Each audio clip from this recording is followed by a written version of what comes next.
Gold prices start the week out lower, albeit only slightly after the big sell-off we saw late last week. Recall we traded up as high as 1,800, failed to see an extension higher, and quickly reversed on Friday. Today we saw a low price of 1,760 before creeping back higher, ending the day right around 1,765. So really only down about $2 on the day. But again, if you look at the three main obstacles to gold, which is a stronger dollar, higher treasury yields, and higher Bitcoin, all three hit today. So the fact that we're only down a few bucks speaks volumes here.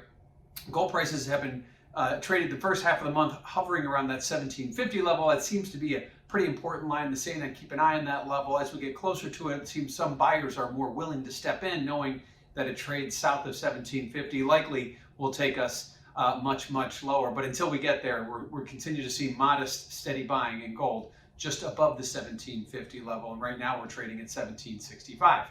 Now, what does this mean for volatility? Well, if you check out that CVOL index over at cmegroup.com, historically we've seen higher gold prices equal to higher volatility, and then that gets a little bit lost in translation over the last year or so. Right now we're seeing volatility hover sideways, given the fact that we have some speakers coming out later this week, which we'll talk about in a moment. Likewise, the effect of Fed policy, the inflation versus growth argument.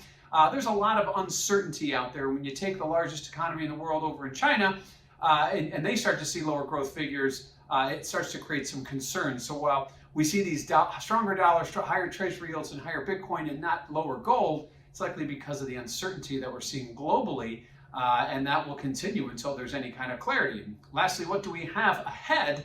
Well, as I aforementioned, we have a lot of Fed speakers this week.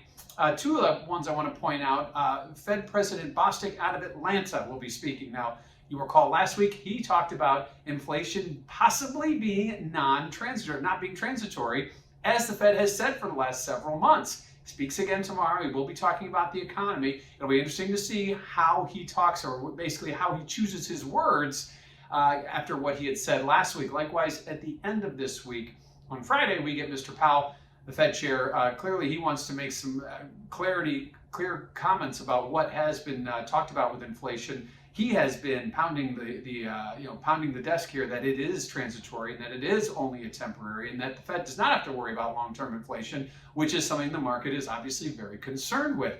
Higher inflation would translate into higher gold prices, but again, we haven't seen that. So if inflation isn't here for the long term, likewise, that's another reason why gold hasn't gone higher, but we want to get some confirmation from the Fed, and then only time will tell. Likewise, the Fed is anticipated to begin their tapering process, which is ultimately the beginning process of any rate hikes, which won't come until the latter part of 2022. But at this point, every bit of news that we get is another piece of the puzzle. And gold right now, the fact that we didn't see it down lower today based on the stronger dollar, higher treasury yields, and higher Bitcoin suggests that a lot of uncertainty remains. And we need some clarity. We may get that this week from some of our Fed speakers. So gold opens up the week only slightly lower after that big decline on Friday. Still a lot of questions and not a lot of answers. Hopefully we get them this week from Fed President Bostic and Fed Chair Powell on Friday.